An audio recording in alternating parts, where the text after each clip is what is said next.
میدونی ما معلم‌ها شاید برامون خیلی سخت‌تره، چون ما بچه‌های امروزی سر و کار داریم که بخوایم براشون توضیح بدیم یه روزایی علت تعطیلی مدرسه ها بارش زیاد برف بود و الان آرزوی شما بچه‌ها دیدن چند قطره بارون توی فصل پاییز.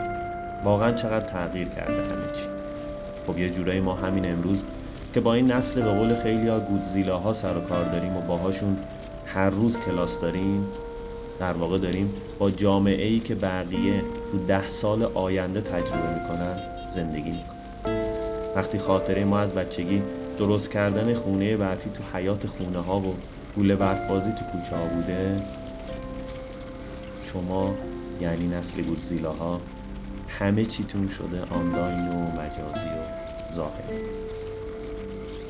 و با خودم میگم واقعا شما چی میخواین به عنوان خاطره از کودکی ثبت کنید و برای بقیه تعریف کنید؟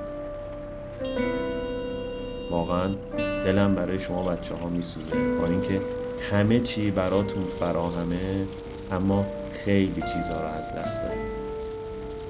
شما اون لحظه رو از دست دادید که صبح وقتی از خواب بیدار می شدین از پشت پنجره بخار گرفته زمین سفید شده از برف رو می دیدیم و منتظر خبر تعطیلی از رادیو یا تلویزیون بودیم تا بریم برف بازی کنیم.